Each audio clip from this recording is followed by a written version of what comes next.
And that means you can't rely on the media as it is today either. Oh, of course not. All the media in this country, radio, television, and print, is all owned by 5 corporations. All of these corporations that own the media are owned and controlled, and members of the Council on Foreign Relations sit on their board of directors. Remember, if you go down and you trace the ownership of a station or a newspaper, and you get to a corporation, remember that somebody owns that corporation, and it's usually another corporation. But when you trace the interlocking of all these things, when you get to the top, there's 5.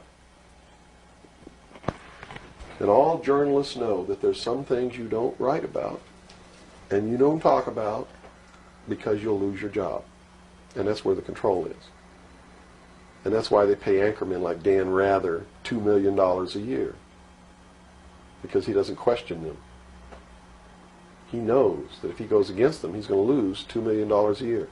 Do you think a man that looks pretty and sits in front of a TV camera for the 6 o'clock news is worth $2 million a year? No way. I don't care how long he works, and I don't care what he does. There is no job worth $2 million a year. That's why they pay athletes these fantastic salaries. I was listening to the radio the other day. They just contracted to pay one player on one team $6 million a year. Can you believe this? And why is that? It's the Roman circus. What does the emperor do when the people become restive, and when the people are asking questions, and when the people don't like the policies of the emperor? He sends them to the circus. He creates a circus. He builds a giant coliseum. And he begins to throw the Christians to the lions. And he has great chariot races and football games and basketball games, all to keep the idiots preoccupied with things that don't mean anything in the scheme of the entire world, so that they don't have the time to learn what the truth is, so they don't ever get smart enough to learn how they're being manipulated, so they don't ever question the emperor.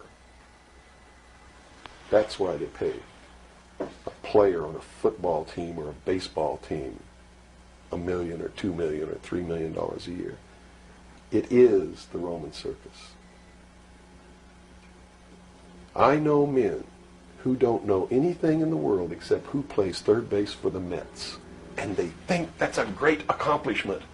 And they meet and pat each other on the back and bond and go have cocktails and talk about what this guy that plays third base for the Mets did in last night's game.